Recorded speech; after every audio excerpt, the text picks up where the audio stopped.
নমস্কার বন্ধুরা, আজকের এই বিশেষ ভিডিওতে আমরা আলোচনা করব একটি এমন গাছকে কেন্দ্র করে যাকে ভারতীয় সংস্কৃতিতে শুধু একটি গাছ নয় বরং দেবীর রূপে পূজা করা হয়, সেই পবিত্র তুলসী গাছ। আমরা জানব কেন ঘরে তুলসী রাখা হয়, তুলসী পূজার সঠিক নিয়ম কি, তুলসীর আরতি কিভাবে করতে হয় এবং ঘরে তুলসীর যত্ন নেওয়ার সহজ উপায়। তাহলে আসুন শুরু করি আজকের আধ্যাত্মিক ও তথ্যবহুল যাত্রা। তুলসীকে তুলসী দেবী বলা হয় এবং বিশ্বাস করা হয় তিনি ভগবান বিষ্ণুর অতি প্রিয়। স্কন্দ পুরাণে বলা হয়েছে, তুলসীর পূজা করলে অসংখ্য পাপ নাশ হয় এবং মুক্তি লাভ হয়। ভগবান শ্রীকৃষ্ণকে তুলসী পাতা নিবেদন না করলে ভোগ অসম্পূর্ণ থাকে। ঘরে তুলসী রাখলে গৃহে ইতিবাচক শক্তি প্রবেশ করে, ঝগড়া কলহ দূর হয়। তুলসীকে গৃহলক্ষ্মী বলা হয় কারণ যে ঘরে তুলসী থাকে সেখানে দারিদ্র প্রবেশ করতে পারে না। আধুনিক বিজ্ঞানও বলে তুলসী বাতাসকে শুদ্ধ করে, অক্সিজেন ছাড়ে এবং জীবাণু নাশক গুণ রয়েছে। তুলসী সর্বদা বাড়ির উত্তর পূর্ব দিক অথবা আঙিনার মাঝে রাখা উচিত। একে তুলসী মঞ্চে বসানো হলে আরও শুভ। ঘরে তুলসী গাছ থাকলে প্রতিদিন সকালে জল দেওয়া অপরিহার্য। রবিবার ও একাদশী তিথিতে তুলসী গাছে জল দেওয়া উচিত নয়। তুলসীর চারপাশ পরিষ্কার রাখতে হবে এবং সন্ধ্যায় প্রদীপ জ্বালাতে হবে। তুলসীর পাতা অসৌচ বা রজস্বলা অবস্থায় ছিঁড়তে নেই। প্রতিদিন সকালে স্নান সেরে পরিষ্কার পোশাক পরে পূজা করতে হয়। কার্তিক মাসে তুলসী পূজার বিশেষ মাহাত্ম্য রয়েছে। তুলসী পূজার সম্পূর্ণ নিয়ম: 1.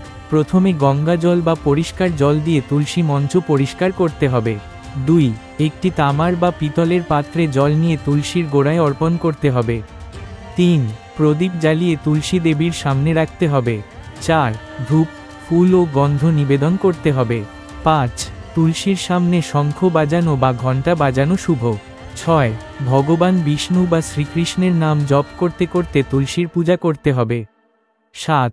প্রসাদ নিবেদন শেষে পরিবারের সবাইকে ভাগ করে খেতে হবে। পূজার শেষে তুলসী আরতি করা আবশ্যক।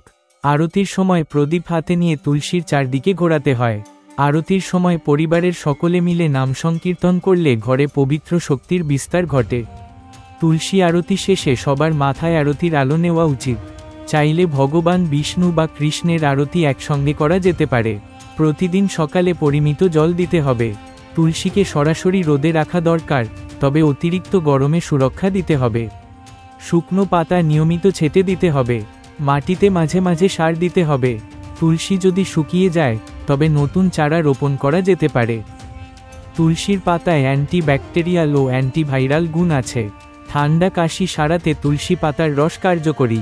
তুলসী মানসিক চাপ কমায়, মন শান্ত রাখে। তুলসী বাতাসকে শুদ্ধ রাখে, কার্বন ডাই অক্সাইড শোষণ করে।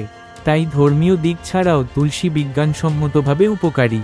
বন্ধুরা, আজকের এই ভিডিওতে আমরা বিস্তারিতভাবে জানলাম তুলসী মা সম্পর্কে, তার মাহাত্ম্য, ঘরে তুলসী রাখার সুফল, প্রতিদিন কিভাবে পূজা করতে হয়, তুলসীর আরতির সঠিক নিয়ম, আর সেই সঙ্গে তুলসীর যত্ন নেওয়ার কিছু সহজ কিন্তু গুরুত্বপূর্ণ দিক। তুলসী শুধু একটি গাছ নয়, তিনি আমাদের সংস্কৃতির, বিশ্বাসের এবং ভক্তির প্রতীক। ভারতীয় শাস্ত্রে বলা হয়েছে, যে গৃহে তুলসী থাকে সে গৃহ স্বর্গতুল্য হয়ে ওঠে।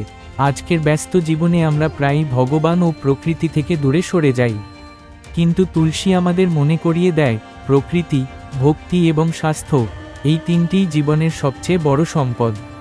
তুলসী পূজার মাধ্যমে আমরা শুধু দেবী তুলসীর কৃপাই লাভ করি না, আমরা আমাদের ঘরে শান্তি, সমৃদ্ধি এবং ইতিবাচক শক্তিরও আমন্ত্রণ জানাই।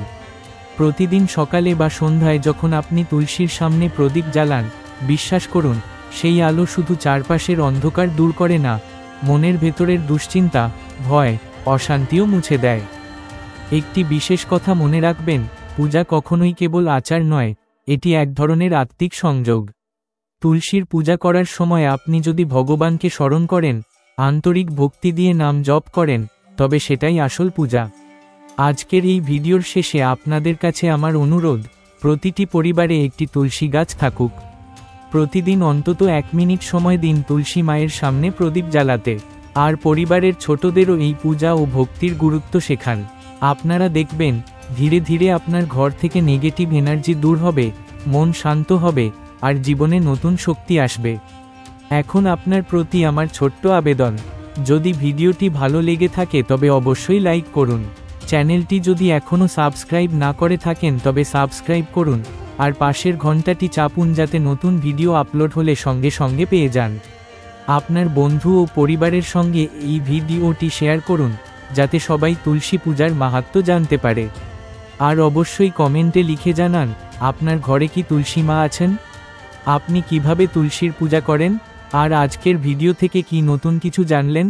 আপনাদের প্রতিটি কমেন্ট আমার জন্য অনেক বড় অনুপ্রেরণা। শেষে একটি কথা বলবো, তুলসী শুধু পূজার প্রতীক নয়, তিনি স্বাস্থ্য, শান্তি আর ভক্তির আশীর্বাদ। তাই প্রতিদিন তাকে প্রণাম করুন, যত্ন নিন, কারণ প্রকৃত ভক্তি শুরু হয় ঘরের আঙিনা থেকেই। ধন্যবাদ সবাইকে। আবার দেখা হবে আগামী ভিডিওতে একটি নতুন আধ্যাত্মিক ও তথ্যবহুল বিষয় নিয়ে। ততদিন পর্যন্ত ভালো থাকুন, সুস্থ থাকুন। জয় শ্রী তুলসী মা এবং জয় শ্রীহরি।